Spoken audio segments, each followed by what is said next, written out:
Welcome to the Knowledge Entrepreneurs Show, where we celebrate the innovators driving change in the education industry. At Edison OS, we've worked with over 500 knowledge entrepreneurs to turn their edtech ideas into profitable businesses. Hi, Joshua. Good morning. Welcome to the Knowledge Entrepreneur Show. Thank you so much for taking time out to be a part of this show with me here. Oh, you're most welcome, Jag. Nice to meet you and get to know you a little bit. And we have some wonderful things we can share. Thank you so much. It's our pleasure. It's my pleasure that you're here with me. From what I had a brief conversation with you last time, I'm super excited to have you here, and I realized that you've got so much to share that we can go on for hours, but we do have time constraints. So I've come up with certain questions in my mind. But before that, I did go through some of your other podcasts and your story and stuff like that. For the sake of our listeners who are tuning in for the first time, if you can share your amazing story, your ride so far, there's so much that you've done.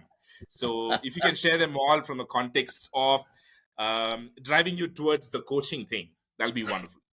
Well, interesting how coaching kind of develops and manifests in our career, because sometimes, and I work with all kinds of folks, my man, from folks, young guns right out the gate to folks who are seniors actually in their 60s and 70s who are no longer in the workplace but have something to share, and they found some unique opportunities with consulting and this, that, and the other. And they should. This is a terrific time we're living in with technology and all this availability to work with people all over the world.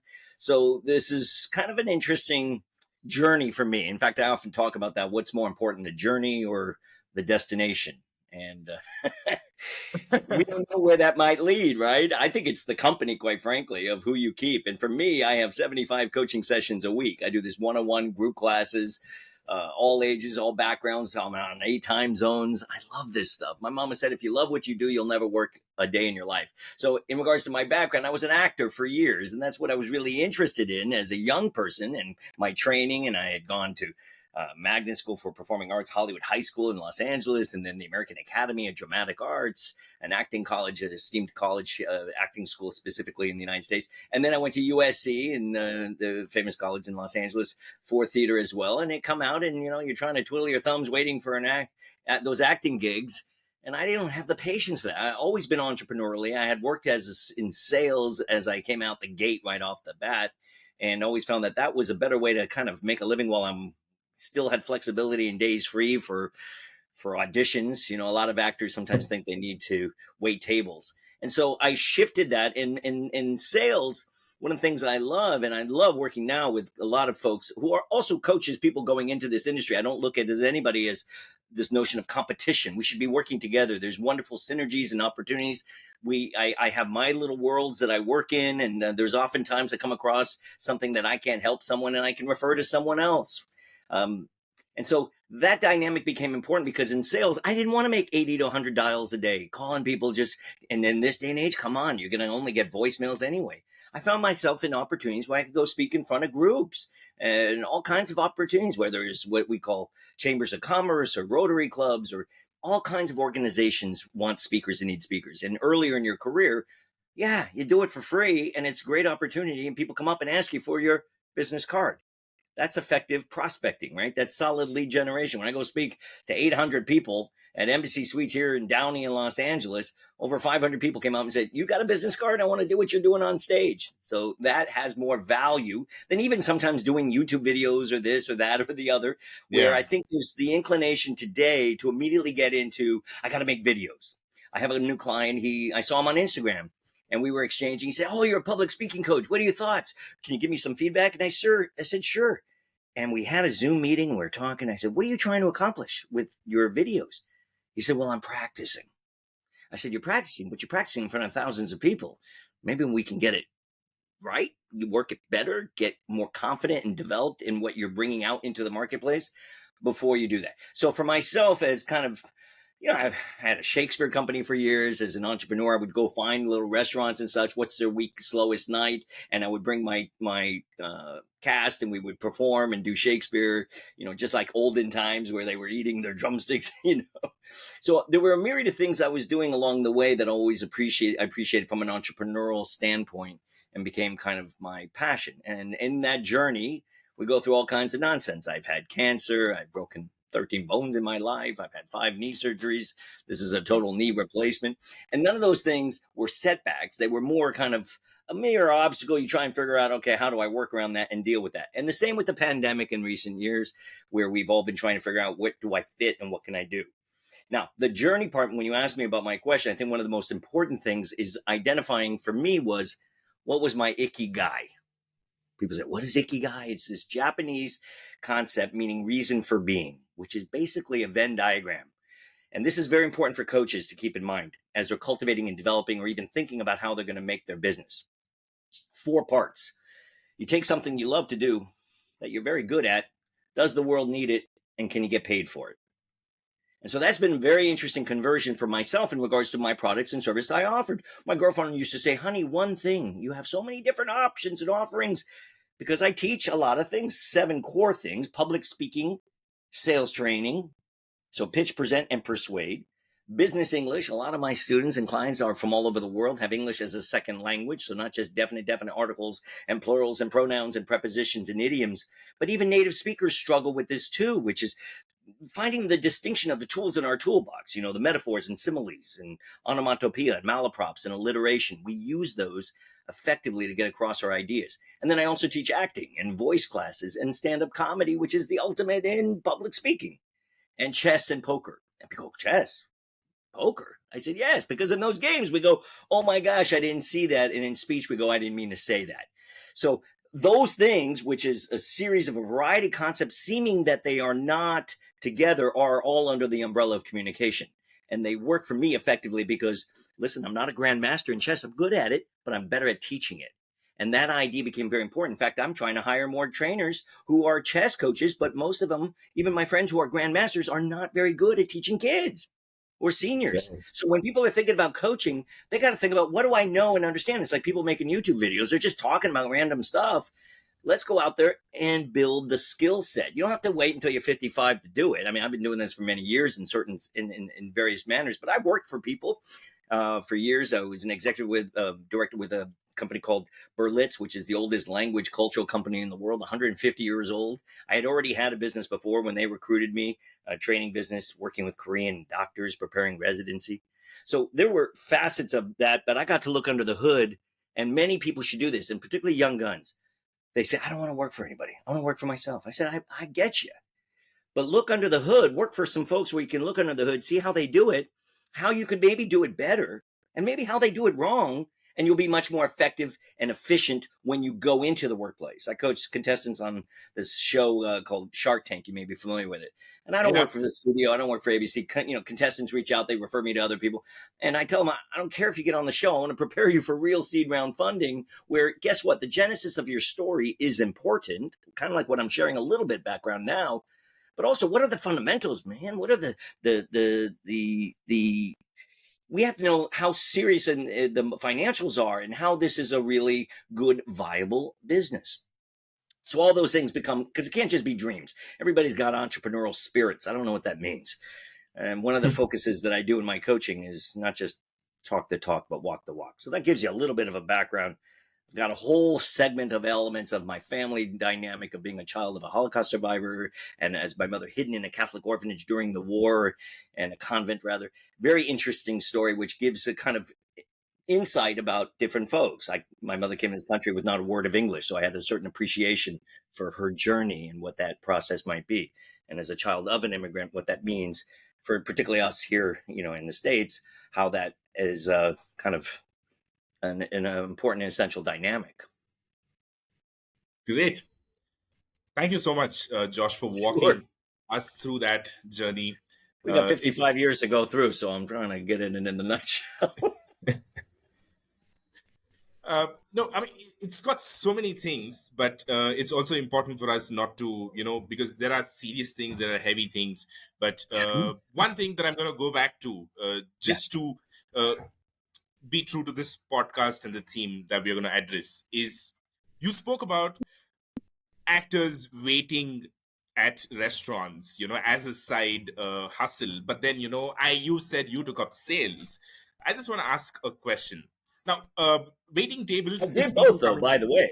Before you question, I was a waiter in a restaurant. That's how I got my first agent as an actor, by the way.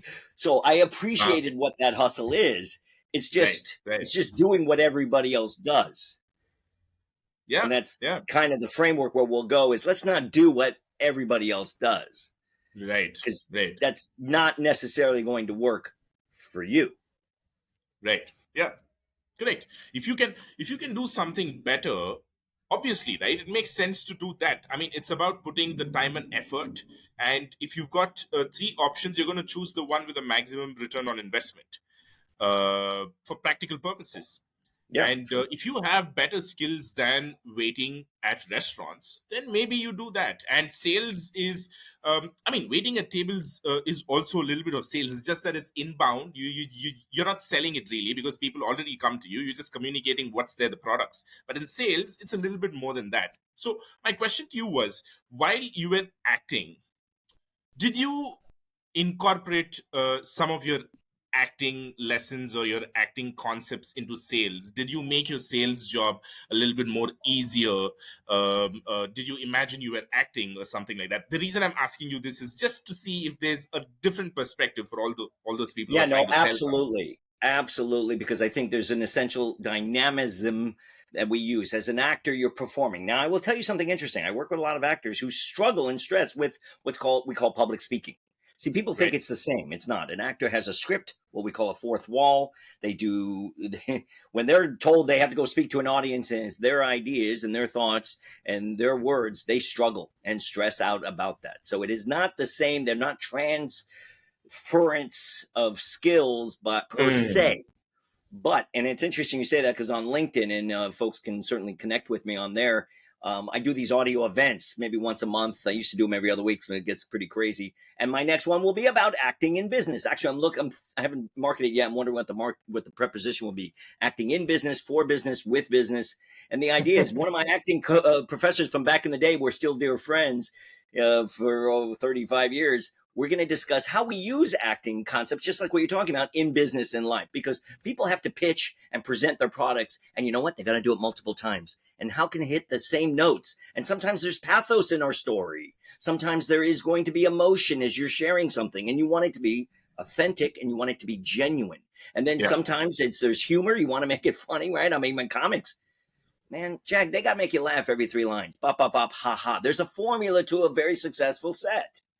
In Right. business, we're in live and pitching, we don't. We got to make you think, hopefully, and as coaches, every few lines, but we do need you to laugh two or three times in its totality. Otherwise, we're going to lose engagement.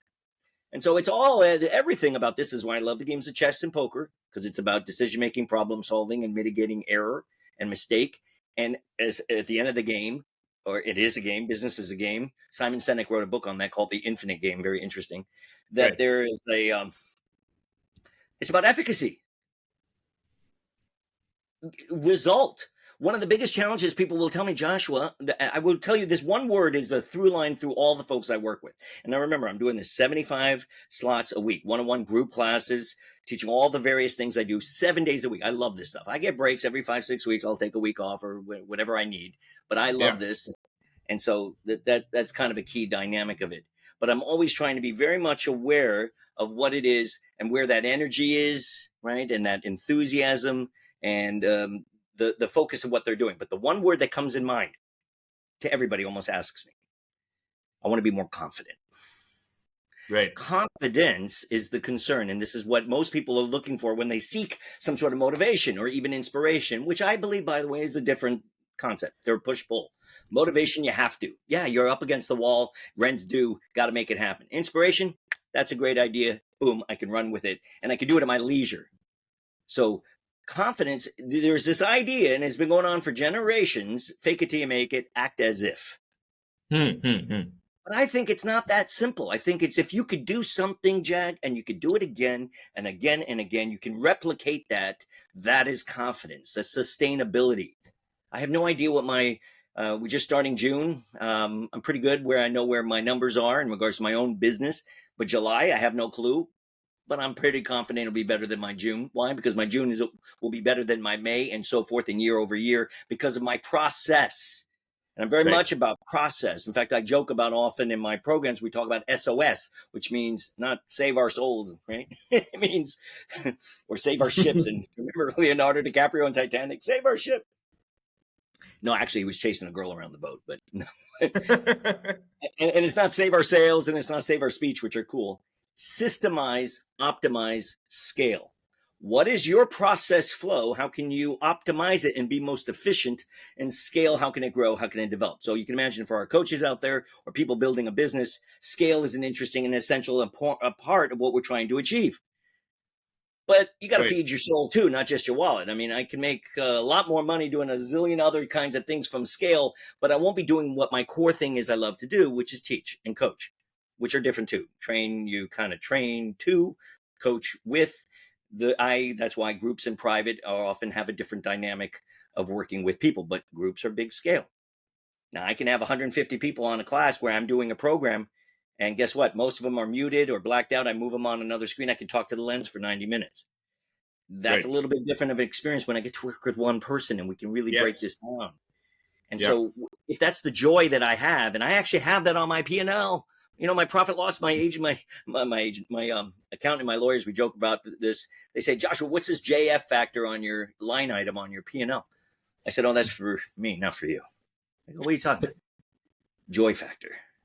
Joy factor. Right. Right. What Right. is it that I'm doing about that? Because once we scale and our businesses get bigger, 5x, 10x, and listen, after COVID, my own business really went just berserk. I had to realize, do I want to hire a lot of people or do this or do that? Or what part do I do? Because I don't want to be an administrator, man. I don't want to administer a business. I'm not a serial Yeah. CEO. I build business and do different things that were of great interest to me. And that's not just a luxury. We can make those decisions. We can go work for people, and in the beginning of our careers, I think there's value, as I mentioned. But at a certain point, when people have a side hustle, they got to let it go, the main job, and say that if it is a main job, when the side hustle is making more than your main job, you got to stop and say, stop. Take me to your leader, salary, health insurance. That's how people think, instead of, hey, wait a minute. Here in the States, I can make enough money. I'll pay for my own darn health insurance, no matter what that expense might be. And of course, around Right. the world, we have a different system on that. Yeah. But Yeah. health insurance, we have great medical care in the United States, but it's very expensive.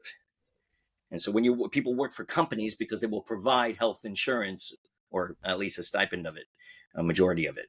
And so that's what draws people to a company to work as a perk. Do you have health insurance? Can I park my car? Do you guys have breakfast or food on site? Thanks to some of the shows that I've been watching, I can relate to these things, because one of the things that they talk about when they get a promotion is, oh, you're going to get your own car park. I'm like, oh, okay, cool. I thought US was already a huge land with not that much population, right? Because I'm in India where there's so much population and there's just a little bit of land. Well, I'm in Los Angeles, my So, man, where we got, and I used to think I had a good business with 17.8 million people in my backyard, which is nothing with what you're talking about, because I believe India just passed China as the largest populous nation in the world. yes, yes. So Yeah, I, yeah, I he can did. certainly appreciate that, very much so. But now when COVID hit and I started going online, I already had a hybrid before. Then I suddenly went from 17.8 million potential in my backyard to, what do we got? 8 billion people on this planet. How hard is it really to fill 75 slots a week? Which I know for some people, they'll say that's crazy. I can't imagine doing that much. Well, we all have a different association and relationship with time and weekends. You want to spend the weekend taking care of the house, running errands, doing all that, sitting on Netflix for 12 hours? God bless you. I love shows. I watch TV. I do all the other stuff too. I see all You're top an 10 movies actor. made for Best Picture. I got some pretty good time and goal management. I teach that also because we got to be able to manage how we can get through. I get to read for a living because, hey, if I come across something really cool and I read a lot of nonfiction business oriented stuff because, Right. this will be helpful for Jag, or Bob will like this, or Mary will like this, or Pratik will find this very interesting. And then I can then now teach those concepts and ideas that I read, not regurgitate, which we see too much in our society now. Right. People Right. process information, they regurgitate it. It doesn't have context. Josh, it's interesting. You spoke about how chess grandmasters, who cannot coach, doing something is one thing, but then coaching is another thing. But I'd like to take a step back. You mentioned three terms. You told coach, you said train, you said teach. And I've spoken to a few of them. Are there any differences, or is it just semantics? from Well, your no, view? they do have different ideas of it, and people think of them differently. That's why we get these in boxes. Like teach, we think we got to be a teacher. We go work in a school. You know, a lot of folks, particularly in the States right now, are struggling with the teaching profession. It's frustrating. They feel Okay. they're babysitting. They feel they're not getting to share their insights and understanding about stuff. It's so parochial and so scholastic. And it is important. We need to know how to read and write. We need to know how to do arithmetic. But what the hell are we going to read and write about? And that's what's struggling too sometimes when we have that distinction. So I have teachers rather, who are clients who during the course of the year, they may make, a salary of $68,000. And I love to work with them. And I say, in your 3 months break for the summer vacation, as the structure we have in the States, you can make more than that in your 3 months coaching online. Wow. Like, Right. wait, what? So we get into the idea that teaching has to be through that process where you have to get, of course you get your degrees or you have your certificates and this, that, and the other. And I think people need to be properly educated and understood, for my programs, I work with all ages and such. I want the parents to know I've hired companies to do extensive background checks so they know who I am and what my background is, because I'm working with their kids, of course, and in any given, by the way, for myself, think of it's kind of interesting. With any given client, I might work with 4 or 5 people in one family. The mom and Right. dad who are engineers or business folks, and they either one or the other hires me first, then the other wants to do it. Then their 22-year-old daughter or son who's struggling with job interviewing and getting out into the marketplace, who just got out of school. And then there's the teenager. I do a program called Get the Teens Away from the Screens, how we can become better communicators, and even teaching entrepreneurism to 15, 16-year-old kids. They love that. The idea is like, because their rock stars are guys like Elon Musk or, Richard Branson or what. They're thinking about what they might want to do one day. Yeah. And then I got the 8, 9-year-olds. And an 8, 9-year-old, when I'm teaching chess or even younger, oh my gosh, I have 4 or 5. I even have 2, 3-year-olds who I let sit in. The parents, I let them sit in because their 5, 6-year-old brother and sister are Wow. playing. Okay. And with the kids, when an 8-year-old says to me, Jag, but none of my friends know how to play chess. I said, I'm going to teach you, kiddo, how to teach them. That's called train the trainer. And then by 25, you'll be in management. By 30, you'll have your own business, I promise you. And you won't be going through all these hiccups and mistakes and so that becomes, I think chess is a wonderful idea about that, right? Oh my gosh, I didn't see that. Or in speech, I go, I didn't mean to say that as I talk. These are very important concepts. So what we're thinking about what teaching is, teaching could be institutional. It can Right. be, but we all have teachable moments. I mean, whether people have kids, nieces and nephews, there's always a moment Yeah. to be able to walk through and explain something. Then there's coaching, where you kind of gather them around and you're doing this with them in that process. Mm. And training is sometimes too. Now, when I have groups and stuff like that, I'm teaching a concept. And when you're training groups of people, you have to go at the pace of the slowest student. Now, I don't mean the Right. dumbest one. I mean the slowest students. Sometimes the Good. smartest students are the slowest because they're processing things differently and they want to make sure they understand before we go to the next part. And that's why in teaching, we have different philosophies of teaching, whether it's pedagogical or what we call andragogical. And pedagogical philosophy of teaching would be how we work with children, like pediatrician. So my pedagogy, I use what I like to call edutainment. I have puppets and music and sound effects that can engage a 5-year-old and rivet them to want to learn and understand. And I do goal setting, and we notate where we are. So each week they're getting better and better, and they can see that actual goal develop. And then andragogical is adults, and we all learn and process differently too. Some people are visual, some people are auditory. And so I love all that dynamic to study that. But no one's ever asked me where I got my master's or my PhD because I don't have them. I have a Right. bachelor's degree. I'm proud of that. Fine. I read and picked up a lot of stuff. At one point, I wanted to get a master's in history. My father said, "Why?" He said, "What are you going to do with that?" I said, "I don't know." He's going to teach. I'm not sure. I don't know if I want to work in in the university. Uh, academic can be a little strange kind of an institution to work in. He said, "Then what for? Can't you just pick up a book and give yourself your degree of information and knowledge?" Yeah, but sometimes we need to know that. And you know what? This breaks my heart because as a white middle-aged straight man in America, no one's ever asked me those questions. But I have many dear friends of color who are constantly asked, "Where did you go to school?" Or they want to see the letters after their name. And I recognize that. And as a child of an immigrant, I can tell you, right? I mean, I see those things. And those things are heartbreaking. And this is kind of the world we live in. So we have to find ways we can validate and understand. But at the end of the day, we open our mouth. It's not our car we drive. And it's not the clothes we wear. It's what we say and how we say it.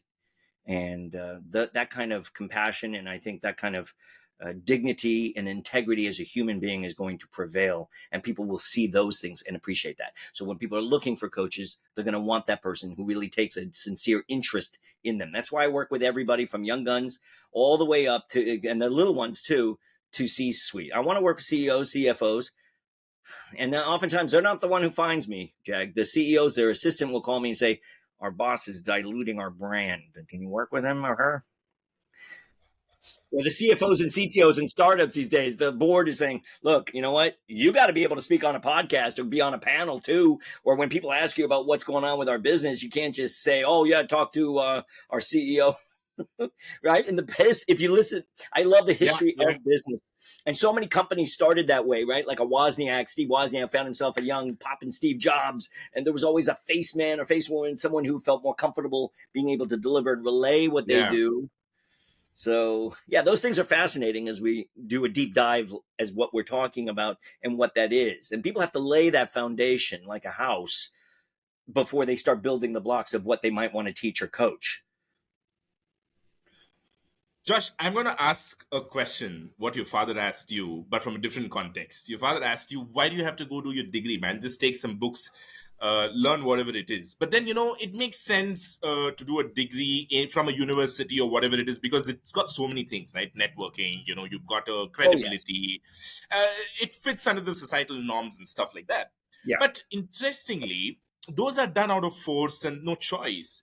But when it comes to coaching, there are people who truly believe in that. They go out of the way, they find coaches, they go get coached, they appreciate the value. Sure. But then I've also found people who wonder, what is coaching exactly? Why can't I get the same thing from, videos on YouTube or read some books? So because it's not a spectator sport.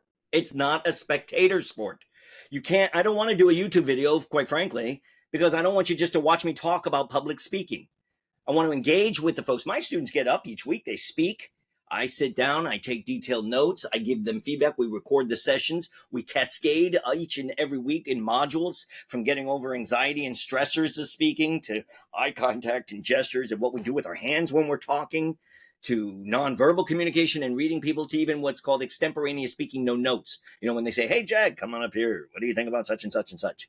And you can expatiate confidently and comfortably, succinctly about those. So many of those things need to be broken down. But I think sometimes people want the degree per se, and there's a lot of coaching federations, and they'll give you certificates. Yeah. I work with almost every major company you could think of, my man, from Apple and Facebook, Google, midsize, all the way to small startups and all kinds of businesses. No one once has ever asked me for my certification. Right. So there's a whole industry out there, some little cog of industry that is saying you have to have this certification, which is not true. I'll do whatever mandates are necessary. And when I work for other people, that may be. Like MBAs are very valuable when you're looking for a job. You're not required to give yourself an MBA to start your own business. Now, might you make a lot of business mistakes if you're not familiar and understand what cost benefit ratio is, or understand an analysis better, or understand your margins and marketing? Yeah. I love terrific books that can give me that insight on what an MBA curriculum is. In fact, many of my friends who have MBAs had admonished me years ago when I was going to go get an MBA at night, said, Joshua, what are you doing this for? I said, well, it'll help me with this or that. They said, you've already shown that or proven it in your, this is not hypothetics for you. You're actually doing all those things. Now articulate what that process is. And there you go. Right. So if you're looking for a job, yeah, degrees are very, very impressive. By the way, I'm annoyed because I went to a very interesting university, USC, which is now $100,000 a year. And I got plenty of these kids, and even in Europe as well, in England, they're coming out of school, and those kids parents are calling me because they're struggling with job interviewing and presenting, getting their ideas. So I'm not sure. I want to know the ROI for our educations in this day and age.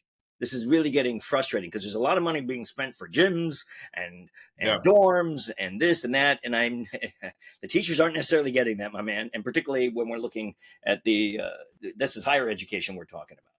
And I got an inside glean on all this because I work with a lot of deans. I have all kinds of folks in academia. They do public speaking. They got to go present. I got all kinds of new teachers and old teachers. People have been doing this for ages saying, Josh, I want to find a way to be more enigmatic in my classroom.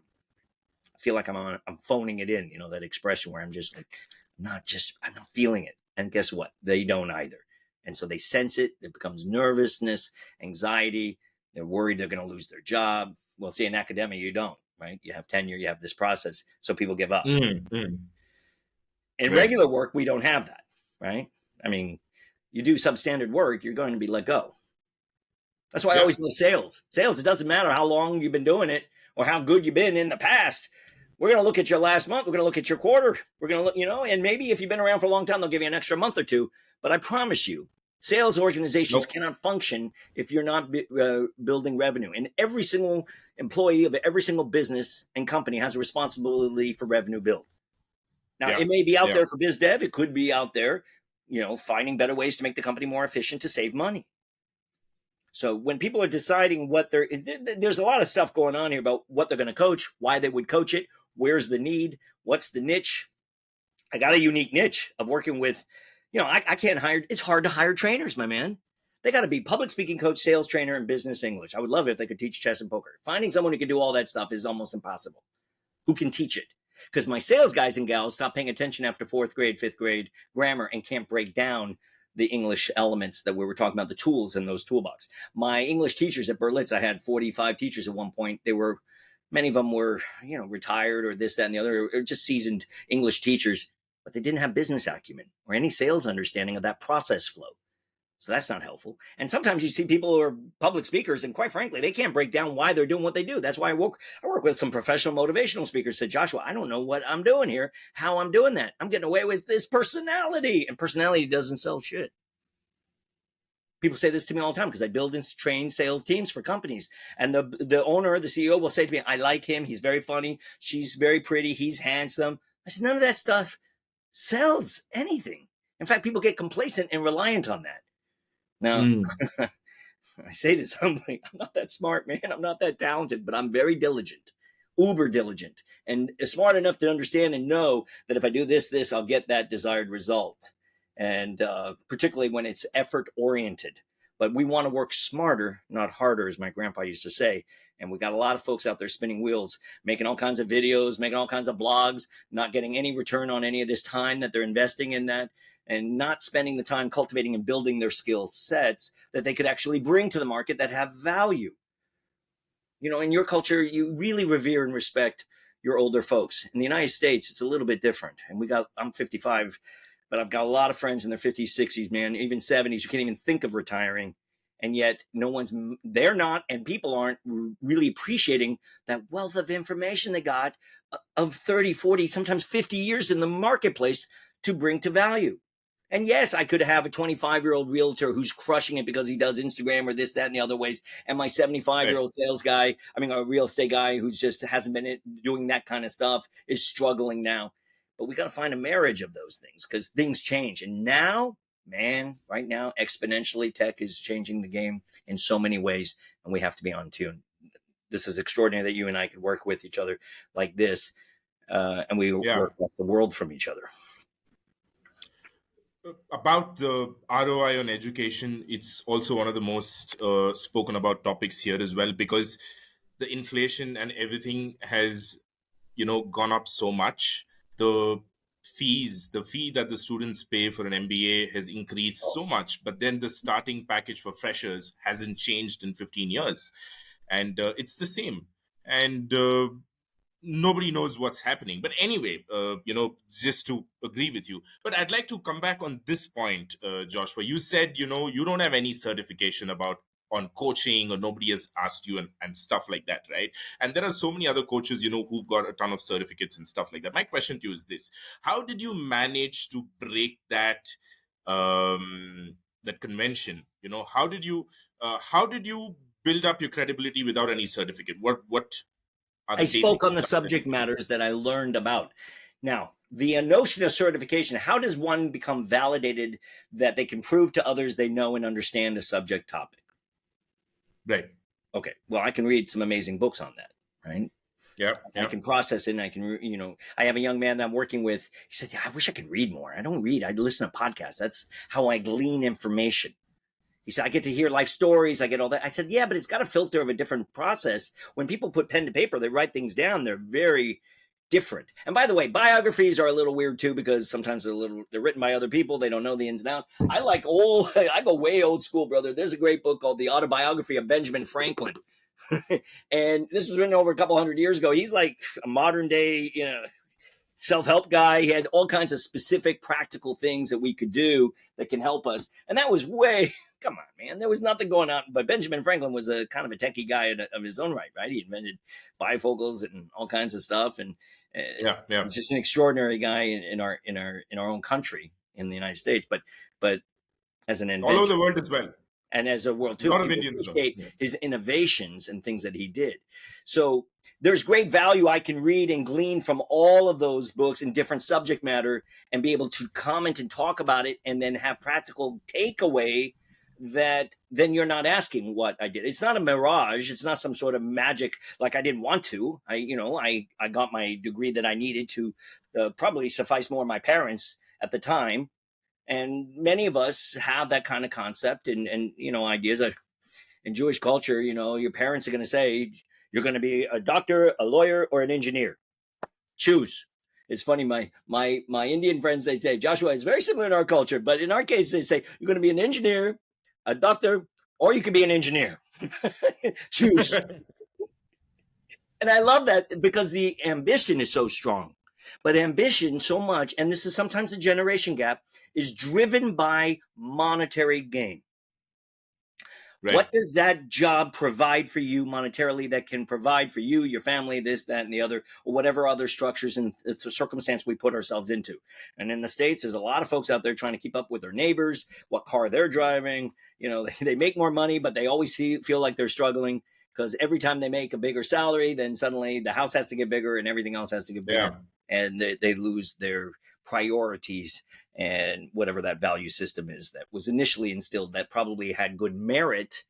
But look, we've evolved as humans. And so there's an argument about really looking back. In fact, Apple, Facebook, most of the companies I work with, they don't require a college degree anymore. Now, I do encourage folks to be somewhere. I will tell you, from 18 to 24, I think you need to find yourself somewhere, whether in college, whether in an apprenticeship, right? Whether listen, electrician and plumber friends of mine are making a hell of a living. All right. There's a dearth of opportunity, and they could go into those things. And that might be, college is not necessarily for everybody. It might be in the military. It might be wherever it might be. You can't be standing at the 7-Eleven, convenience store, just hanging out in those really, people talk about impressionable years, man. Like when we're little kids, I'm saying 18 to 24 or 18 to 21, that period, those 4 years rather, that is powerful.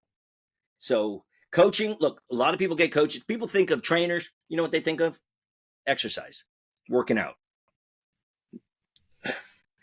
Right. What that is in the first 2 or 3 sessions, he's shown you or she's shown you all the material, all the workout equipment, how to do it. After that, it's nonsense. No, I'm not saying it's nonsense to have a trainer, but I know from the perspective of the person who's trying to get fit, what they want is accountability. Because if he's there at 5:30 or she's there at 5:30 in the morning, I'm going to be there. And it's like we're little children who need that disciplined ride. And we need to be more disciplined and more focused. As entrepreneurs, listen, man, you work all the time. And you don't think of it that way. I know my family and people in my life would like, and that's why they pull for vacation and this, that, and the other, that it's essential. I get that. But I bless and I hope that people can find things that they do all day. I do this 12, 14 hours a day, and I love it. It's early morning, Saturday morning as I'm talking to you, and I'm fantastic. I'm looking forward after our meeting. I've got 7, 8 kids for chess, and they're literally back to back to back to back. It's like a modern day pen pal. I get to introduce these kids all over the country, sometimes around the world, with other kids as they meet, as the last kid comes out, and then they become friendly and they can play with each other on chess modules and stuff. And it's exciting. It's exciting. Yeah, when you're teaching different kids, when you said one of the 8-year-old asked you, I don't have any friends who play chess. I think you can also do this networking service where you can connect. You know what? I teach other kids. Maybe I'll connect you. You can both get exactly. And the parents love that when I do that. I always ask permission. I say, hey, look, I can get these kids connected, and they love it. I bring the parents on. Then the parents meet. And you know what? I do a module on networking. People don't know how to network. They don't know how to effectively go to an event. When I was a sales manager back in the day, I'd bring sales teams to Vegas for conferences and conventions. Everybody wanted to go. It's not a party. We're not going to party. we're going, and I had to have contests before we got there on how many meetings were set up already before we got there. So when we have a booth or we're on the floor and I'm going to invest, I'm going to get a little side room with a couch. We're going to have those meeting blocks set up before we go. And we had a contest before we left. And then when we got there, we have spit and vigor, and people are hustling and meeting people all the time. And there's a way to be able to do that and manage that. And then when people say, well, Joshua, I'm an introvert. I don't believe in all that nonsense. The idea, well, I'm an introvert, so I don't have to do that. If you're an entrepreneur, you better figure out, and you're not introvert, you better figure out how to put that hat on and play the game. My sister says, well, Joshua, it's not so simple as introvert, extrovert. She's a therapist. There's an amygdala and a frontal cortex, orbital lobe, and I said, I get you, but I'm also a poker player, and I got left brain and right brain, and I can identify certain things. For instance, let's break down 4 of these. I think you'll find it interesting, and so will your team. IQ, how smart we are. Okay, whatever. Listen, culturally, there may be a dynamic here. Forget introversion. The nail that sticks up in Asian culture often gets hammered down. Yeah. I'll tell you something. In North America, the nail that sticks up gets opportunity, advancement, promotion, recognition, reward. That's why entrepreneurism flourishes so much the way it does. We don't care if you have an MBA, PhD. Typically, we're like, what's your idea? I love the way you're telling it to me. Can you lead a team? Here's the check. Cap raise. So that becomes significant. So we got IQ. Okay, we're worrying too much how smart and what the degree is.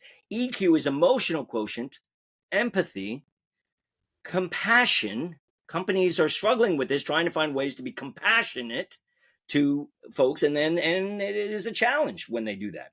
But as humans, we need to do that. Third one, AQ, adversity quotient. Because guess what? We come against the wall all the time. What is sales but other than dealing with objections and resistance? And we know what they are. A top salesperson, I call them 6 shooters, should have 6. They know exactly what the objections and the resistance points are of their product or service. And they know exactly what to say to assuage and accommodate that. That's effective. The fourth one, most important, love quotient. Do you care about what you're talking about? Now, you and I have been talking for 45 minutes, but you know I love this stuff and I care about it. I'm dealing with people's livelihoods. It's not just to make them feel good. Yes, I get them inspired each week or even fired up. Sometimes I have to motivate them. I mentioned the distinction because you know what? Get off your butt. You got to do this. It's essential. Yep. Your family is counting on you and you should be counting on yourself. And that motivation is a driver. But if people don't love what they're talking about, then I don't want to hear from you. And that's missing all the time. Even in our techie tech talk engineering updates that I work with folks all the time. And I'm always telling them, get up, write something on the board, have some slides, stay standing during your presentation. And they say, oh, Joshua, we don't do that in our thing. I said, they don't do that. You will, because when you're sitting, it's just a chat. You're just having a conversation. But when you stand up, Jag, you increase your import. And now your team, and I promise you, your boss is saying, that's a leader of our organization. I'm going to promote that individual. Now, in sales, we do this too. I tell folks, get up, write something on the board, have a couple slides, you increase your close ratio 65%. Because at the end of that conversation, they are going to close a sale. In presenting in sales, what's interesting, there's a win or a loss. You either get the deal or you don't. You want people to say, is it a good presentation or a bad presentation? I don't know about other things. People give you a attaboy or maybe give you some nice, chuckles or whatever makes you feel good. But if you don't close the deal, then the sale presentation wasn't very effective. Yeah. And I'm all about conversions, man. Sales conversions process. I want to know from call to setup to meet. We can use that now with whether it's Salesforce or any of the different CRMs. We can actually break down. I can tell you on a dashboard what your top 10 leads are, what percentage chance of close or whatever prospects, and go from there. And metrics is key, right? Peter Drucker talks about that all the time. If you can measure something, you can manage it. In fact, there's a great book I have by John Doerr called Measure What Matters. And I'll argue if you cannot measure it, it doesn't exist. So people need to have that. That's part of that goal thing. That time and goal thing is not some sort of, procedural process, some sort of sterile kind of thing. It's a specific thing about how much time. We all have the same amount of time, but we mentioned we have a different relationship with what that time means. Yeah, evenings. I work sometimes 9, 10 o'clock at night because I'm working with folks in Dubai, Saudi Arabia. I start early in the morning because I have France and Germany and Spain go across North America. And by evening, China, Dubai, Saudi Arabia, Korea, South Korea, you name it. So I have that relationship with that sequence of time. And just like a surfer on the ocean, I want to be able to navigate that and understand it, because it can overtake you. And that's without losing perspective that we have loved ones and people who care about you who want to use that time too. Josh, I'm going to go back a little bit. Please. Just this has been. You spoke about teaching English, because I Mm. want to talk about this just from the point of view of non-native English speakers. Right Mm. now, what people think, people in the US who are native English speakers, who grew up learning English or speaking English, shouldn't be having a problem. But you say you teach English to even the native speakers. Oh, So, yeah. what is the difference between somebody growing up in an English household but still needing a coach like you? I'm asking you from a point of view for people to realize if they need it, non native English Oh, speakers. well, sure. Native speakers get complacent. I love teaching that word to a Mm, 7-year-old or an 8-year-old, right? Because I tell them they're when I know with them weekly on their chess game, their scores. I have little metrics that I have, and if they don't go up, and each week I tell them I need points value that goes up each week. Otherwise, I'm not doing my job. But I can only do so right, much. So when I teach right. that phrase, that idiom, you can lead a horse, or the axiom or aphorism. See, we have different concepts on how we explain what a darn expression is. You can lead a horse to water, but you can't make it drink. Right, right. People, so native speakers, they're not, particularly my younger native speakers, are not using idioms. They don't appreciate how important that Mm, is. I'll turn a blind eye. In business, we use this all the time. I had a guy who was late all the time. I said, Antonio, I really need you to be on time, man. I'll turn a blind eye this once, but please be on time. He was never late again. Now, in this day and age, people will quit in 2 seconds if you admonish them. How can we finesse and use these idioms in ways that can be more effective? So native speakers are getting lazy and complacent, and they're not utilizing it. And right, students with English as second language, and particularly here in the States, will learn just enough that they can get by and conduct business. But then they will say to me, Joshua, I want to be invited out for dinner. I want to get invited to their homes, or go out for drinks or whatever after. And that's where real networking in business is done and relationships are formed. And that rapport will require us to be a little bit more nuanced in our language understanding and skill. And so not only knowing what it means to be on the same page or in the same boat, right? In the same boat, that causal detriment, the predicament. During the COVID, we were all in the same boat, but we were not all on the same page, right? That agreement and alignment. And using these frameworks of, in this case, idioms, can be very effective in engaging people and establishing and building rapport, and sometimes maybe creating levity, right? When pigs fly. Yeah, I can't do it. It's not going to happen. Could be an interesting way to lighten the load, right? Or don't be a backseat driver. Maybe you've heard that one. People think it's only about someone in the backseat driving. No, someone, yes, could be telling you, hey, make a left here, make a right here. But I got plenty of engineers who are coding and someone's over their shoulder and they're annoying them and they're saying, no, it's control left. And like, hey, don't be a backseat driver, brother. I got this. What a way to get the guy to back off and not be insulted. So that's the value. So when native speakers struggle with this, and I'm telling you they do, that's why I love working with everybody. I get a real cross spectrum of understanding of not just mindsets, cultural mindsets, age, gender, everything. It gives me a tremendous insight. And I take note on that. And people say you should write a book. I don't have time to be writing books that nobody's going to read. I'll write a book at one point. They say, but it's good for credibility. I don't need to earn my credibility with my clients. They said, well, you could be a published author. I don't care about that. The same reason I don't do YouTube videos, and the same reason probably why I stepped away from acting the same way. I'm not doing it to be famous. I'm not interested in being a celebrity. I just want to do kind of my focus of what I do. And if I can help other people along the way, great. But I know I'm going to have the most impact working with someone one-on-one or in small group settings. Now, right. sure, will that limit scale? Yeah, but I'm doing some cool stuff. I don't know if I told you about it, using VR. This is really Ah, exciting where we're going. So where we take your photograph, envelop it on a hyper-realistic avatar, and it's got humanoid characteristics like scratching a head or raising a hand or crossing your arms and disbelief. And then based on metaverse. intonation and cadence of the speaker, Jag, we can gamify it. So if you say, like, or distracting gestures, you would lose point value. And the next stage, I'm lining up with an AI company in Bangalore. I'm going to be like Obi-Wan Kenobi as a hologram. Forget ChatGPT 4.5, man. How about 6.7, where I'll be teaching my 10-week course as a hologram. I won't even be there.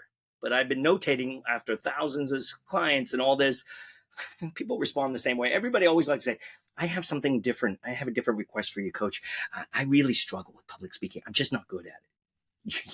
You know, I haven't heard that before. Or I'm so nervous or I get so anxious. Of course I am. I got this because it's not a talent. It's not a natural ability. It's not an affinity. It's a skill set that anybody, I believe, anybody can acquire and develop just like any other skill we do.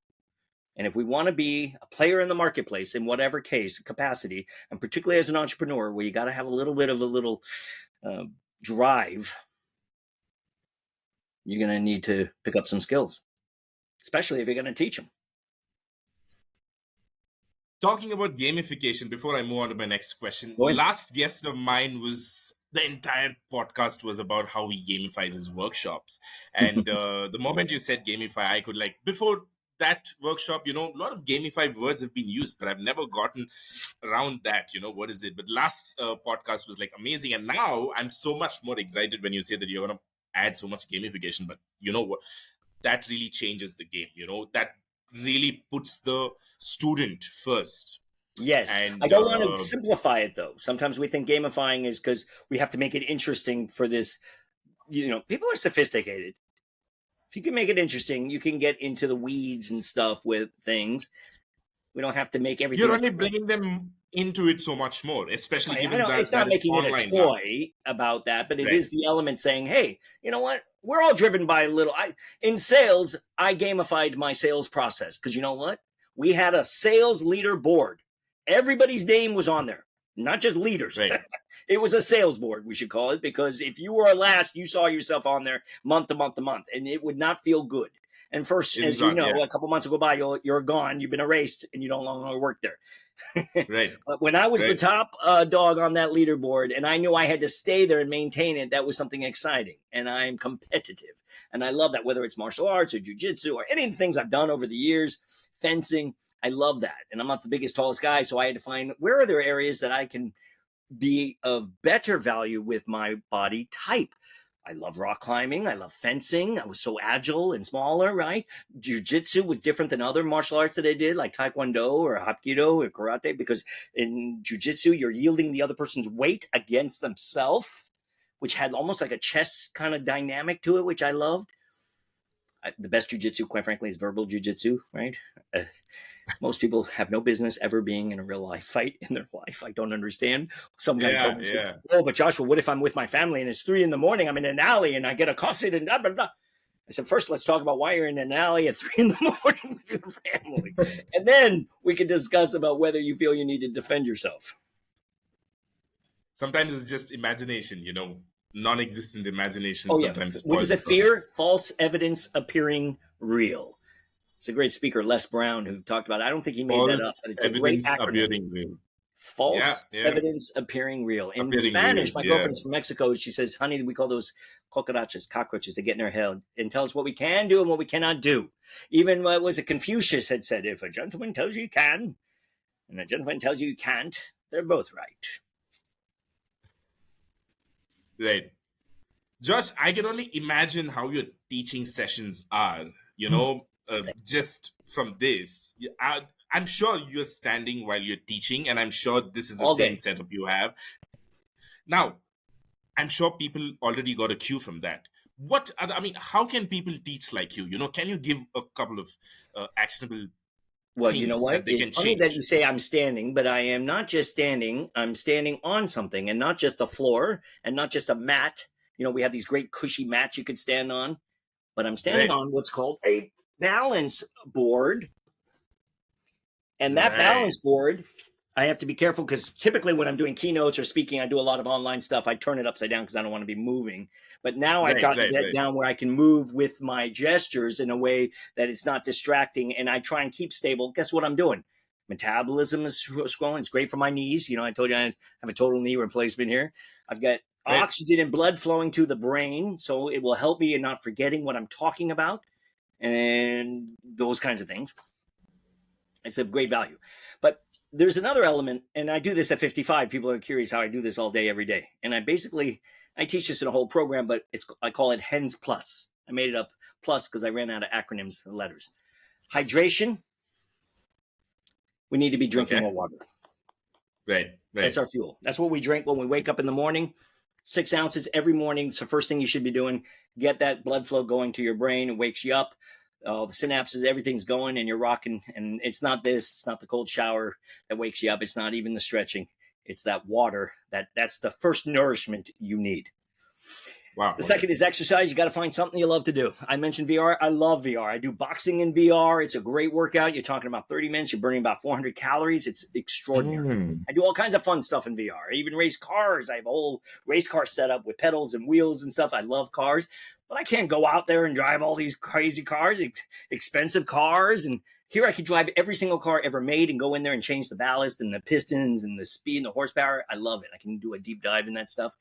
So, but that stuff also, I notice I check my heart rate when I wear my Apple Watch, and I'm seeing I'm at a $140, and that's consistent even when I'm driving the car.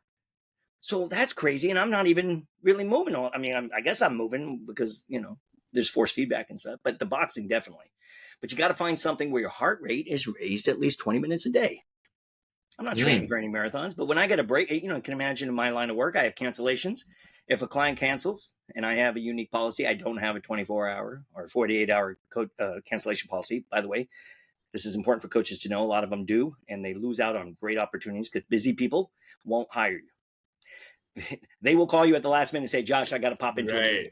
And so I want to be flexible. I can move them to another day that week. I have a whole board here. I can clearly see with a legend. I know who's who, what's what, and I can make it work. If they cancel, then guess what? I get to catch up on reading, or I get to get that spin about, I get an hour's walk. There's a myriad of things I can do so we can get that exercise. When people say they don't have time, that's nonsense. And people who do exercise regularly and I'm not talking about training for some crazy thing. They can't imagine not doing it. So I do weights every other day. I do a hyperset of 25 minutes that I can get through every single thing, and I've never missed. I'm literally every other day. I've done that for years. Nutrition. What we eat. It's essential. I do fasting. People can do whatever they want. My doctor, my physician is a client of mine. We discussed this. One of my clients is a surgeon. We even did an audio event on LinkedIn on wellness and health and longevity. He's fascinated, intrigued with my HENZ Plus concept idea. Listen, I didn't invent these things. I just put them together as an acronym that helped me in public speaking to explain what they are. But nutrition, people realize I like carbs and sugar. I can't eat that during the course of the day. I wouldn't be able to function.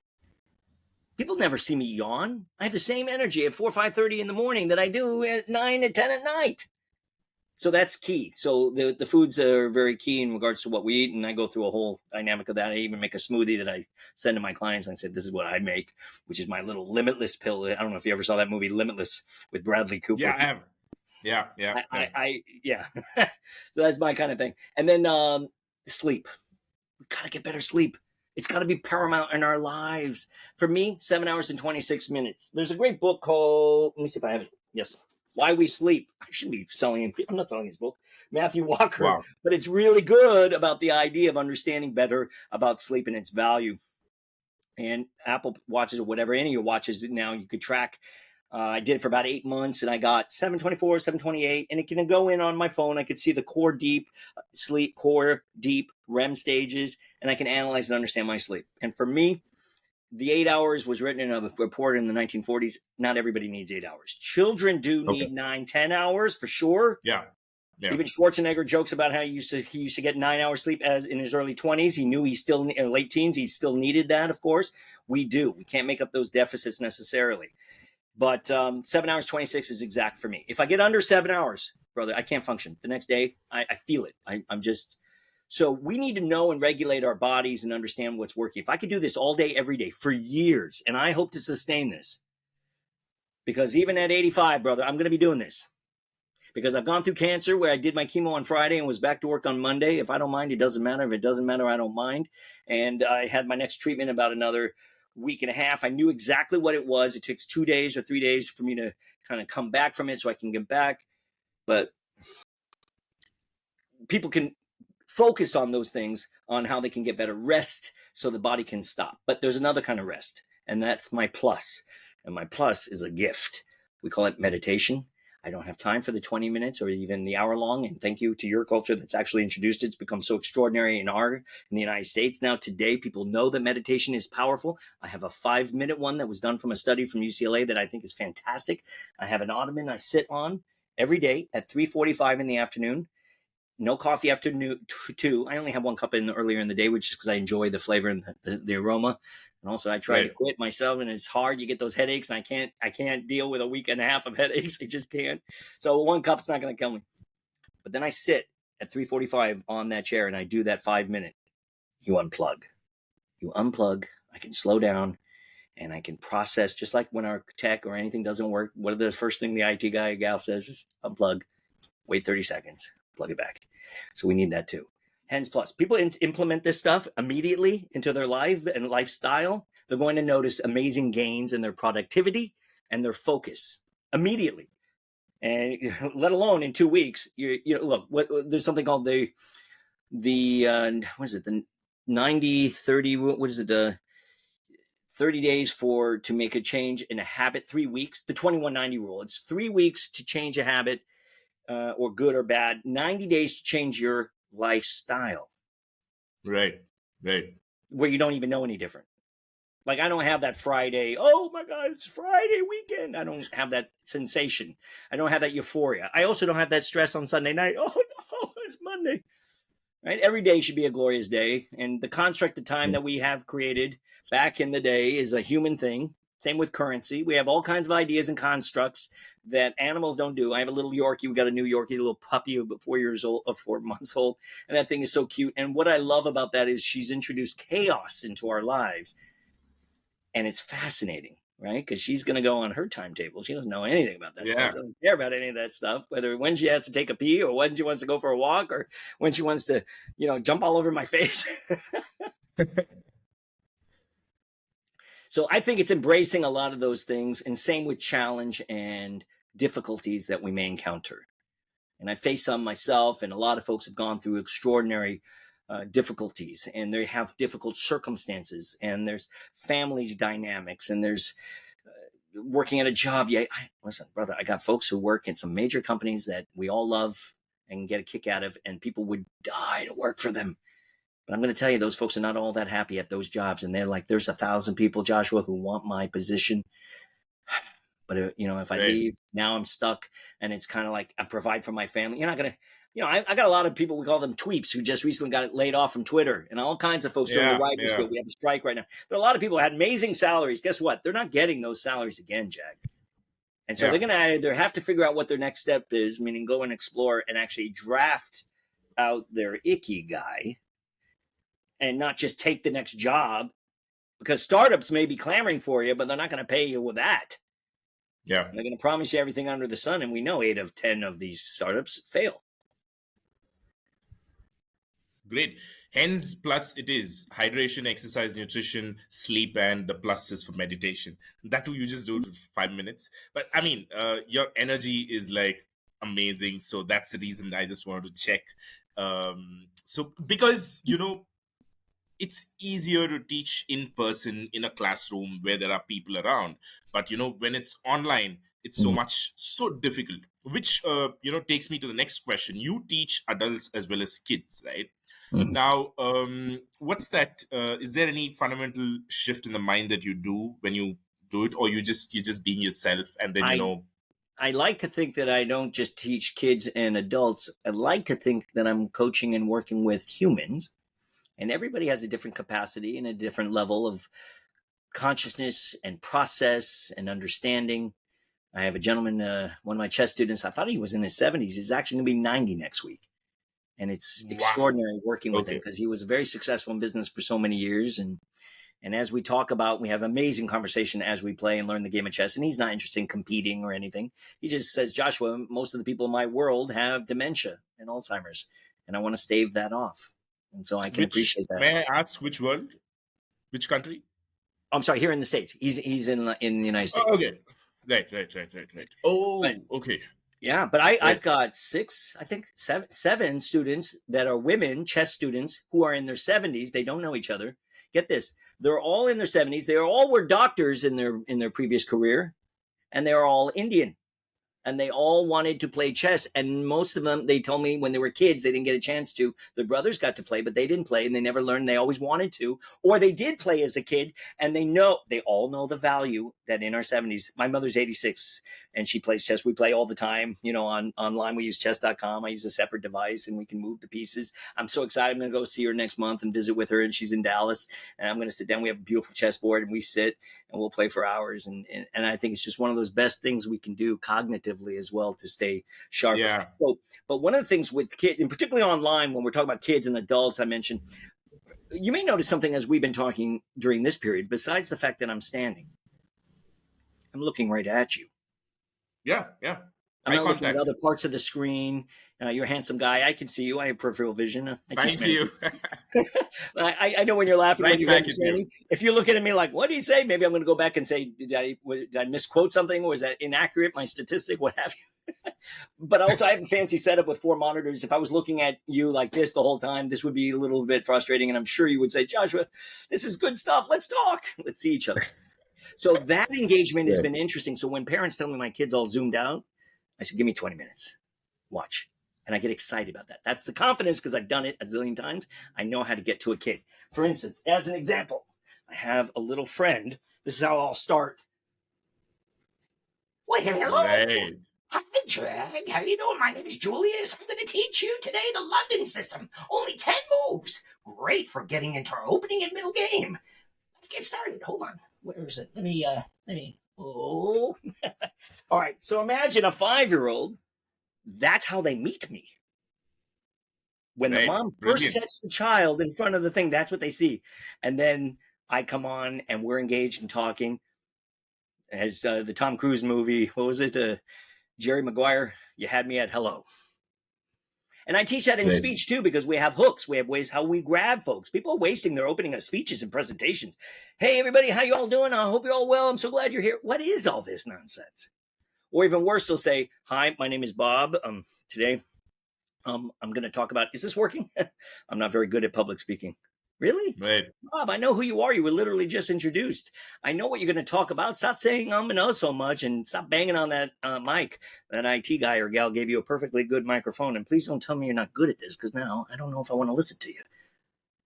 So these elements of differentiating between the ages, and I did, my own data set of kids with chess, for instance.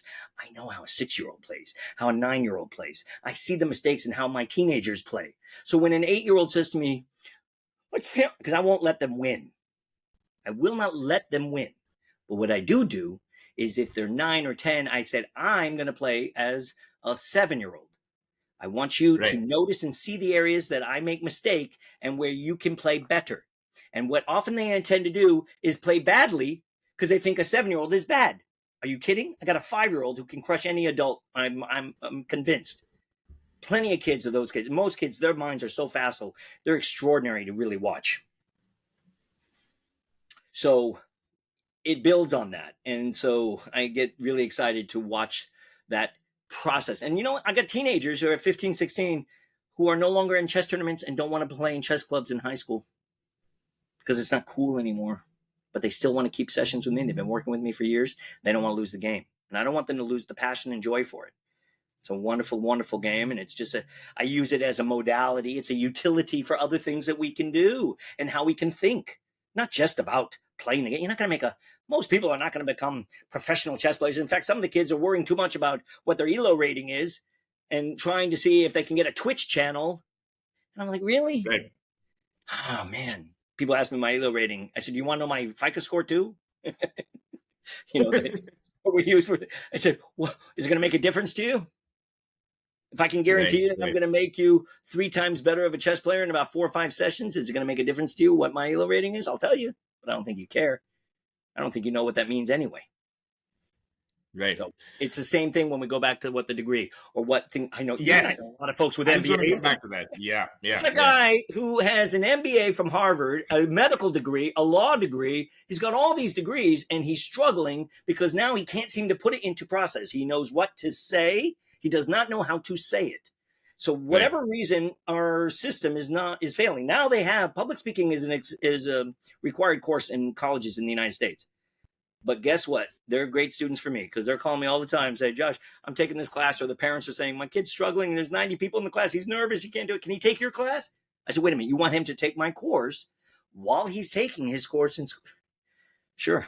Let's do it. It's That is like, happening all the time here in India. And you know what? I want to go back to this point. yeah, I just sure. forgot. You said a nail that pops up gets hammered in the Asian culture. Not anymore, It's because changing. It is.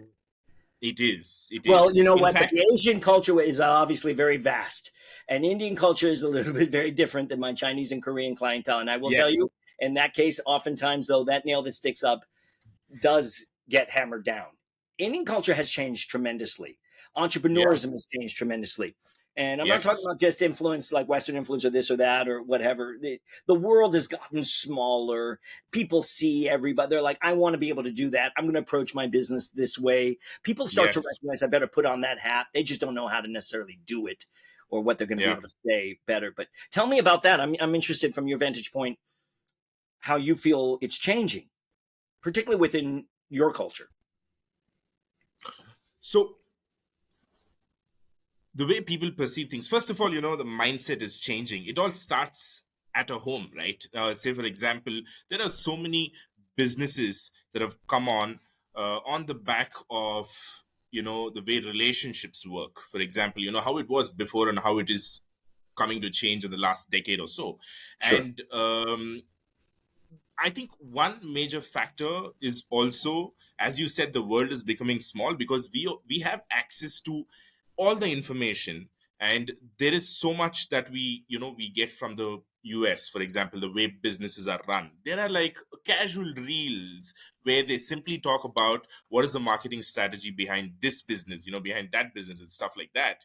And all those things are being implemented here. Of course, some fail, but people are not scared anymore to take up crazy ideas. For Good. example, um, a relationship between a man and a woman in India, it still is not that very open. But in the metropolitan cities, it's become much. So back in the day, let's say even 7 8 years before, unmarried couple going and taking a room to spend some private time was not a very easy thing, was not a very accessible thing. It was very scared thing to do, because people could for no reason exploit you because Mm. of the culture that there is. But then came a business called Oyo Rooms.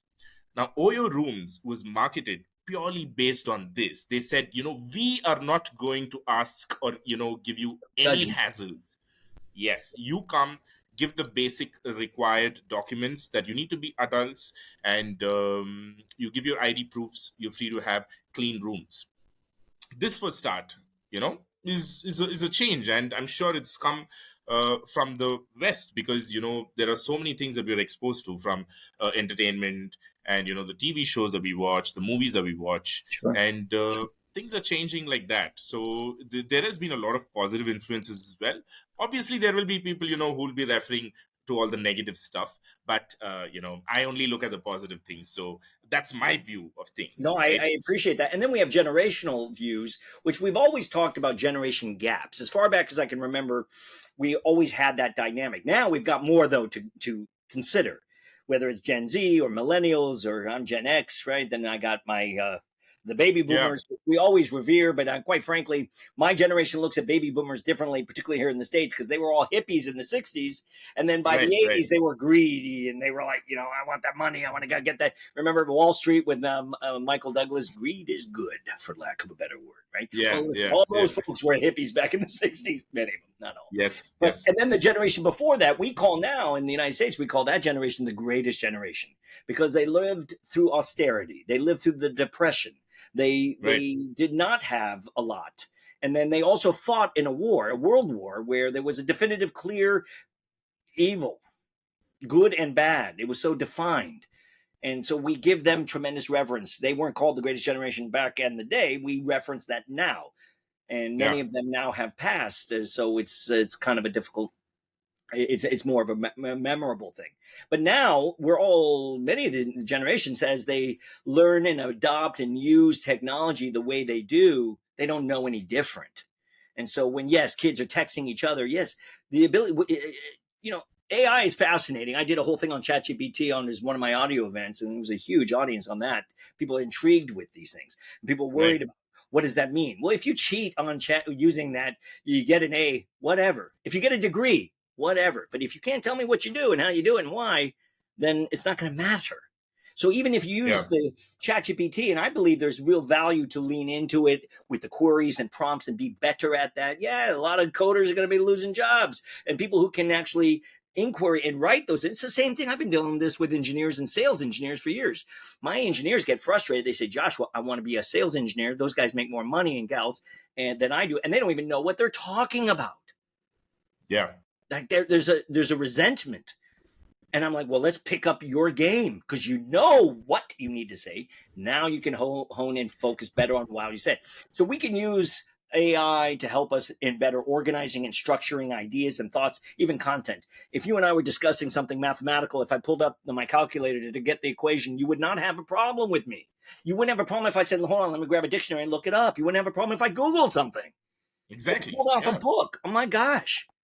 We don't have to reinvent the wheel. But on the other hand, when we can process it and put it into structure, it'll have value. And we see this, by the way, at the highest levels, whether it's politics and such. We can tell when people are just saying talking points or regurgitating something they heard on the news the night before, or someone really understands and is introducing a novel new way to look at something.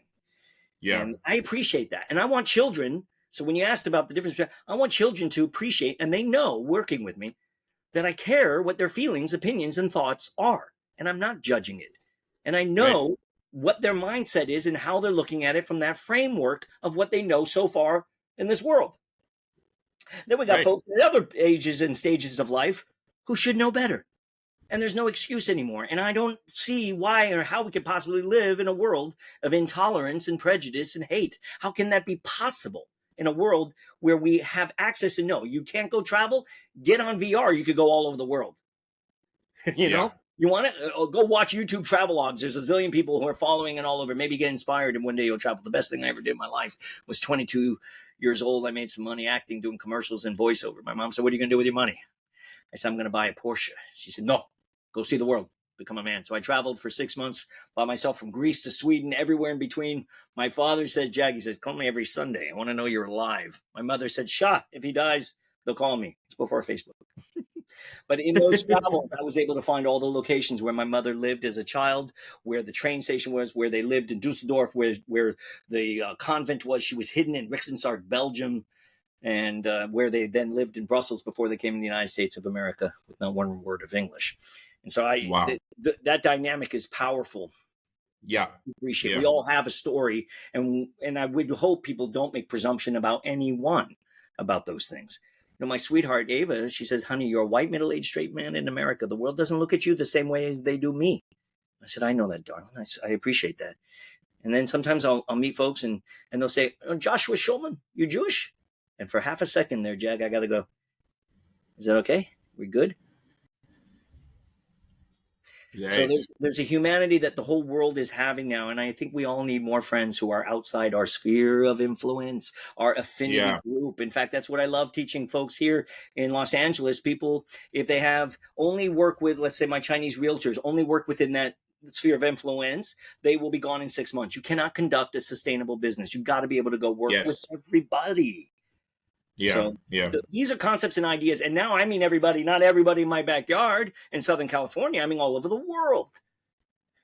So that's glorious, you know, because there's extraordinary opportunity, obviously, in India right now, in all those major cities. And of course, Bangalore is even probably, I would say, in many ways, It's the more third most exciting. populous city in India, Well, Bangalore. more So exciting than some of the stuff that's going on in Silicon Valley, I will tell you, because we're in an arms race right now on tech, and nobody's talking yeah, energy yeah, anymore here. So it's that's it's uh, true. It's it's exciting getting times for it sure. is an exciting time, and I will tell you, many of the startups I work on in the United States, their top engineers are not even in the United States, obviously. And you know, after the virus hit, the idea of remote working, it is such there are opportunity for Indians to sit in India and earn in dollars on par with the people in US. There are opportunities like that. Mm-hmm. Who would have imagined that would be possible, right? So that's where we are heading today. And the companies are very clear about it doesn't matter where you are, because there are companies, when I used to be in sales, I used to look at how things worked in US. They Yeah. used to pay differently for work from home people. If they lived in the Bay Area, it used to be on par with the cost of living there. But if they Right. lived somewhere, in Texas, it was very different kind of Of thing. course. Of course. Yeah, And but so it's changing now. it is changing now, and people know that. So that will change in regards to salaries as well. And so, but people should find value. So let's go back just briefly to what we were talking about: coaches and trainers, whatever the semantic we want to call them. We'll call them coaches for now. The idea I've is, got a question here. yeah, Uh, so have you, in your coaching experience, you said once somebody on behalf of the CEO would call you and, he's diluting the brand and stuff. I'm just going back there to sure. ask you this. Has there been any student of yours who reluctantly came in, but then kind of, saw the value Yes, and every then single one. changed the mind? Immediately. Every, I got to know their buy-in right then, right? So I got a lot of kids. Guess what? Mom and dad said, you're taking this class with Joshua. He's been my coach for years. You're going to work. Oh, okay. Who's this guy? And then boom, listen, we only speak for two reasons. We're either asked to speak or train, or we ask for the opportunity to speak or train. right. If Right. I'm asked to speak, there's built-in credibility, right? So the kid is going to get me regardless. They have no choice. So I'm going to make it interesting, because I want their buy-in too, because I tell the folks that they're not in. Yeah. Yeah. I'm not a babysitter. I don't Yes. need to work with Exactly. kids and teens, even young guns. I can work only with CEOs and CFOs if I so choose, but I don't. That's not going to be a well-rounded opportunity and experience for me as a teacher. I love working with Right. the kids. You know what? I've 75 sessions a week, 24. That's an entire day of my week is devoted to chess, all ages, but of chess throughout the week. Right. So I did this by design so that at any given point, it breaks it up. I only have little 5-minute breaks between my sessions during the week. On the weekends, it's literally back to back. And so I want to make sure that I'm fueling that JF factor we talked about before. Yeah. Yeah. And so this becomes a key kind of component. Once I decide the design and figure what I'm going to do, then I can figure out how to monetize it. And then you got to figure out how much. Now, if people want to 10x their business, God bless you. And if you want to figure out from the get-go, how does this business go to a point where you have an exit strategy and you sell your company, that's a different business model. Focus what you want to do. My Yeah. name Yeah. is in my company, Schulman Communications Interactive, because I'm not selling it. This is my and I don't get caught up in legacy. That's not what I'm talking about. I don't give.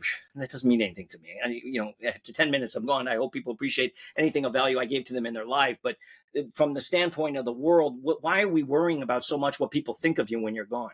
How about focus more about what's going on and how you can be of good value while you're here? While you're here. Having Yeah. Yeah. faced mortality with my cancer, I can tell you that became paramount. People think I work as crazy as I do because I didn't want 1 minute to go by. No, I do appreciate that we have what we have, and we should use it and enjoy it along the way. If it becomes a task, then no, that's why I mentioned when I'm 85, I'm going to be doing this. And I did the math, brother. I did the math. And I figured out that I'm not going to do 10, 12 a day, 7 days a week. I'll do maybe 3 days a week. And I figured out if I do X amount, I'll still pull in more than what my SEP IRA, my investments, would yield as a dividend. So the best Yeah. investment in theory is not what I can get in an annuity, but what I'm going to get from myself that I can still conduct and do. And since I did this when I had cancer and I did this when I had knee injuries, in theory, I could do this at 85 if I chose not to stand and to sit and talk. Amazing. That's a long-term design. Yeah, I wish to, have you on the podcast even then. I'm sure I wish. Okay, but we've got about 20 minutes, Joshua, and I'd want to cover this important aspect before we conclude. Is you spoke about how you got 75 sessions. It says you've got some of the process figured out and stuff like that. Can you talk a bit about how coaches need to sell? What's Yeah, lacking and what they need to incorporate? they need to sell. And to sell is not just to convince or persuade, because when people reach out to me about public speaking, I don't need to persuade or convince them that being a better communicator is good for you to do. Right. How am I Right. different is my sale. And so people ask me all the time, Joshua, how do you get so many clients? They don't even ask that. They go, what company do you use? I said, what are you talking about? Who does your sales? I said, what are you talking about? Who sells your programs? I said, I do. You? Yeah. And I do it oftentimes, will do, and with companies, of course, but even individuals, if I know they're sincere and if I know they are serious, not just going to waste my time or theirs. I will give them a 1 hour complimentary coaching session. And they go, what? Because I'm going to get a couple things clear about what they understand. First of all, from that, I only have 3 takeaways, by the way, or 3, let's call them objections I mentioned before that I would face. Right, One is right. credibility. I'll be able to manage that within that hour for sure. 2 would be schedule. I'm flexible. I'll be able to identify what their schedule is and whether we can avail and fix and fit what they need to do. And the 3rd would be money. Money is always a concern and it's an issue. People have a budget, but most people have never hired a professional coach. They have no idea how much it costs. When they ask me what's your hourly rate?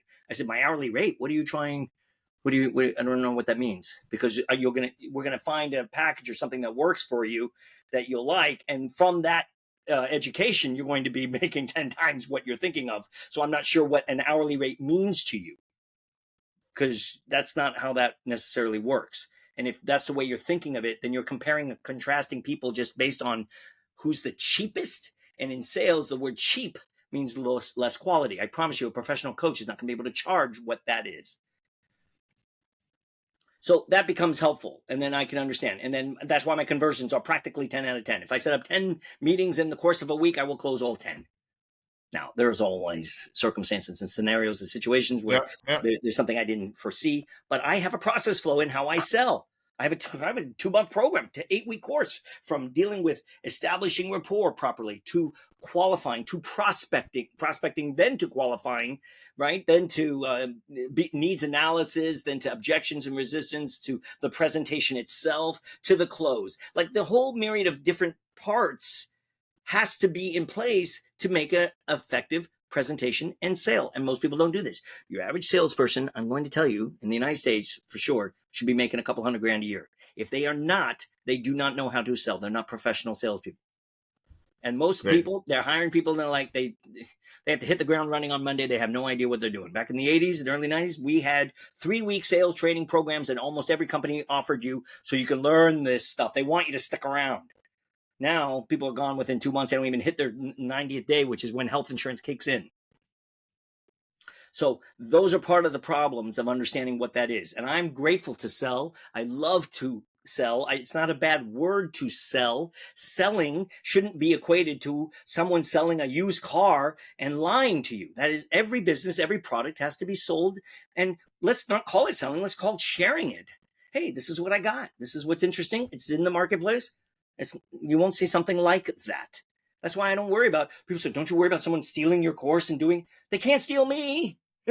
Yeah. Right? Yeah. So I know that there's a distinction, because I know how hard it is to hire professional trainers who can do what I do. I got trainers, but they're responsible to build their own book of business. I'm not going to sell for them. So that would help, I think, where people are thinking, how can I cultivate that skill? Pitch, present, and persuade. And that notion of persuasion is very interesting. I get calls all the time. People on a Monday say, Joshua, I'm speaking at an event and a conference in Vegas. I'm nervous. I'm stressing out. I can't do it. Can you do it for me? I'm like, yeah, fine. Send me the deck and the check. I'd rather teach you how to do it. Right? I get a lot of people, I call this task at hand. Oh, Josh, I got this toast I got to do this weekend. I have a eulogy. I have a best man speech. I have to give a presentation. I'm pitching for a big thing on next week. Okay. When all that's done, we'll get you geared up as best I can. But once we're done, can we take the foot off the gas, and can we learn this as a skill set that is sustainable, that you'll have? Yeah. You learned everything else you need to know, right? My engineers are learning new languages literally all the time. They put a lot of effort, a lot of time to do that, to have utility within their workforce. I've been caught in a lot of layoffs and acquisitions and restructures in my career, but very rarely laid off personally, because they're always saying, wait, don't let him go. He's the one who speaks for us at that conference, or he's the one who, right? I had a utility value that is important. And I want people to start to build up their own repertoire of value. And being a communicator, and frankly, English is the language we're using for majority of international business. So let's hone that skill. Right. Joshua, you said when somebody asks you, which team do you use for sales? You said, no, it's, you're the one who sells. But do you do the process entirely yourself, like, qualifying, prospecting, and everything, Yeah, I got or a system. do you? SOS, right? Systemize, optimize, scale. So I have a good indication of what I'm doing. Obviously, when I'm working with companies, and listen, I don't sell to HR. Well, I have over the years to HR or training and development. They're great. But I don't want to, if that's not qualified properly, they got to go up to the VP or someone else, and then they're just looking at the pricing or whatever. No, I meet and I engage and I work with top brass all the time. When I train a CEO, and sometimes you're right, their assistant finds me, he loves me and what I'm doing, or she does, and they say, I want you to train my team. Almost 9 out of 10 times that is going to happen. Because if I do my work well with him, he can see the value for his lieutenants or her lieutenants, and then of course the team as a whole. So obviously, when I'm teaching 75 people in a program, or 25 or 8, depending on what it is, and then I do live 4 or 5 times a month. I'm spitting around the country doing programs, 3-day workshops, and things like that. Another 3 or 4 times a month, I'm doing online like this, where I'm doing a training for 60 or 90 minutes. All that is different revenue streams of scale, which enables me to do the one-on-ones and the chess and even, all those different things. And I work with different pricing because I help people navigate their tuition reimbursement. Most people employed, particularly in the United States, get tuition reimbursement allotments they don't even know. And so it's a perk that they didn't even know. They thought it was to only go to and get an MBA at night. No, it's not. And you know what? If I'm not on a vendor list, for instance, with that company, I can help you, show you how this has value, where your your department head will sign off for it and authorize it because he wants you to do it. I got plenty of department heads who have engineers with English as a second language know that my program is very unique, because they want to put them in managerial roles. This is how my business really developed that way. Indian, Vietnamese, Chinese, Russian, Korean, Pakistani, they were not getting promoted to executive or managerial roles. They are very good at what they do. But if you can't lead a team and you don't have a sense and understanding of how EQ, AQ, even that IQ thing works, I mean, forget the IQ. They're only focused on the IQ. The LQ, the love quotient, you're not going to lead a team. Right. And Joshua, you spoke about a very interesting thing. When people asked you, what's your hourly rate? The way you said you respond. Can you talk a little bit more about that? So you customize stuff for people. It's not a standard pricing and stuff, is it? Right. So immediately when they're asking that, it gives me, I'm qualifying them to understand, okay, all they care about is how much this costs. So then I need to reiterate and discuss what value is. And I need more questions. We need to ask probative questions. That's a process we do in sales, which is very important. Not open it. We don't want closed questions. Yes, no. We need to ask to glean more information, because I don't think they know what they know. And that's a famous expression. We don't know what we don't know. I love that, because I know I'm going to share some concepts and ideas in my 1 hour with them. But by the way, by the 20-minute marker, I'll ask them this question. I love this stuff, kind of like I did with you before. I love this. And from that response, oh yeah, man, I know they want to work with me. The rest is just going to go through now how I do it. And then I can get into the Q&A. And I say Q&A, and I have a slide that says Q&A. And I go, these suck, huh? People are terrible at them. All they do is that everybody gives a great presentation. They say, does anybody have any questions? No, thud. So instead, I give them some examples of how you work around that and say, does anybody have any comments, thoughts, or questions? Because there's one in every crowd who wants to hear themselves speak. Let them get the ball going. Then you have 4 or 5 questions ready to go. So, it's funny. Someone asked me the other day, Josh, what should I do in such and such? Then I know. And I said, so I say, that being said, do you have any comments, thoughts, or questions? Yeah. Oh, how much this costs? What's the next slide? Pricing. And then I can break down what the options are. And I have packages based on, listen, the more longer you do, the price goes down considerably. And I did that by design, not to create small, medium, large. I created it because I said, oh my gosh, everybody wanted to continue after 10 weeks. Well, then I should give them a benefit of the doubt in the beginning. If they already know, then you know what? You could sign up for 6 months if you like longer term training, 24 sessions. Where you can do 2 or 3 in a week if you needed to, because you had a major program coming up or something you have to do. Or you could sign up for the year, 48 sessions, which people love because they want to close the door and they have that little Jiminy Cricket. You know the Jiminy Cricket character from Pinocchio on the shoulder? Right. Yeah. Because I always ask my clients this question every week. And it's not a simple throwaway. How was your communication week? Meaning and sales or business week, whatever the context. What transpired since I saw you last? And what's coming up in the next 168 hours? So they're never left wondering what's going to go on. And I don't want them to deal with the stress and nervousness and anxiety of the unknown, because I get rid of those right away. That's one of the first things I do. And so they can learn how to give a great, really mesmerizing speech. They learn that in the first session. Why? Because the bar's not that high, Jag. The bar's not that high, actually. But there's no mediocrity, and you know this, and you're very good at this, but you appreciate you're either very good at this or you're not. And if you're not, you don't want to do it anymore because maybe you had a humiliating experience or you think it's just Right. too much or what. And I just think, well, people got to figure out what they want in this world. And what they want in this world can't just be a thing. It can't be a car. It can't be a house. Because after 3 weeks of having those things, you're back to square one and you don't care anymore about those things. So it's got to be something deeper. It's got to be something more meaningful and significant to you.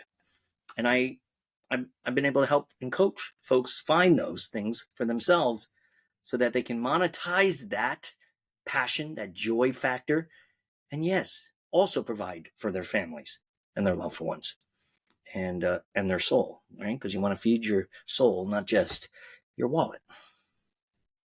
Yeah. No, I think that's totally been a recurring theme because, the moment you love what you do, I think that's where the energy is clearly visible, right? So it's not like a very dead sort of a thing, very, Yeah. but just one final question I just Yes. had. It's a very, maybe a trivial one, but when it comes to teaching English, because it's a huge thing, there are people who are stuck in their jobs, not growing just because of this communication. Because as you grow, it's all about communication, leading teams and stuff. But they are so below, and then they want to upskill so fast. Now, are there Mm. people who come to you and say, you know what, Josh, 2 weeks, I have this presentation, but do you have programs for them? Do you have hacks? Are there hacks in English? We talk about tips and tricks, right? We love that. 10 tips, 5 hacks, 12 steps. People love that. That's precise. We live in a BuzzFeed world, which is ironic Yeah, because it yeah, just went out of business a couple weeks ago. But that being said, yes, I can pacify and help you. But like golf, the game of golf, when you play golf, there's like 26 things your coach is going to tell you to be able to hit that ball because it is not a natural move. It's an unnatural series of movements to hit that ball well. And at a certain point, you got to be able to do it without thinking about all those things. If I think about arms straight, legs bent, high on the ball, I'm never going to hit the ball yeah, well. That's why most yeah, golfers, yeah. I've been playing since I was 8. Quite frankly, most golfers, you hit the ball once, one clean shot, and that entire 18 holes is enough to bring you back the next week. We know how hard it is. We know how hard it is. And we also know we don't practice enough. We know if we go to the range a few times a week, we're going to get better and better. And before you know it, we're a scratch golfer, maybe. But that gives us a real appreciation for somebody like a Tiger Woods or any of these guys who not Yeah. only can hit the ball well, but they can do it 4 days in a row. With that kind of mindset, that game is psychological. So yes, I can deal with that too. I can immediately go through, I can have them, I have a basic speech I give that helps me understand my baseline, what I'm dealing with. I make them do that. It's not work product. It's a very specific thing that I know they can talk about that they don't need notes.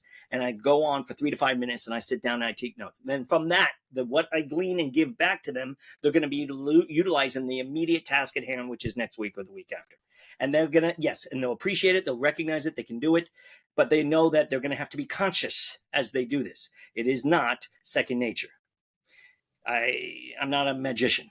Well, I am a magician. Right, of course. But you You know, also teach magic. I love So, that other idiom I tell the kids. I mentioned you can lead a horse to water, but you can't make it drink. You could give someone a fish and feed them for a day, or you could teach them how to fish and feed them for a lifetime. right, So that has much more meaning and significance to the value because the coach has to help you and inspire you to want to get better. The kids, I give right, them exercises to practice and things they can do each week that will get them better. I guarantee them if they do it. I can't right. do it for them.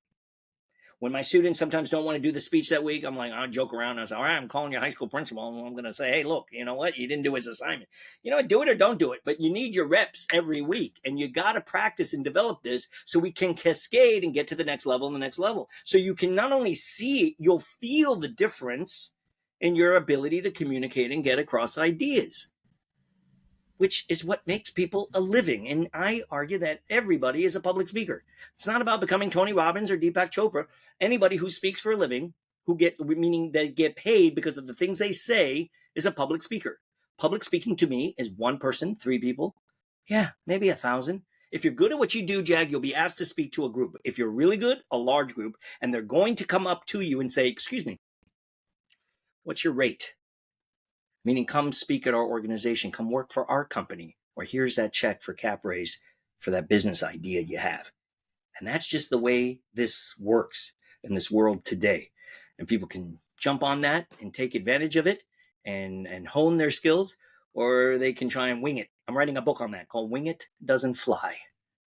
The idea of just like, oh, I'll just BS it. I've gotten this far. Okay, but you're not getting that far. Yeah, yeah. And one thing that people who are successful in life that I've studied, I've worked with a lot of very successful people, there is no there for them. Once they get there, then there's there, then there's there. And it's not about fame or accolade or nonsense.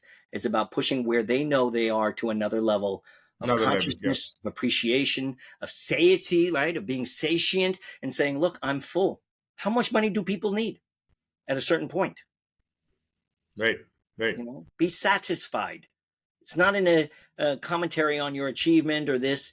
If you're not famous, nobody, I think we're worried about that. 8 out of 10 influencers, 8 out of 10 middle schoolers, they asked the children what they want to be when they grow up, and they said influencers. That's just nonsense. To what? Influence people to buy or want something they don't need? It's a passing trend, I believe, the influencer thing. But yeah, I can't wait to see where it's I going to can be appreciate, next. but people do influence people.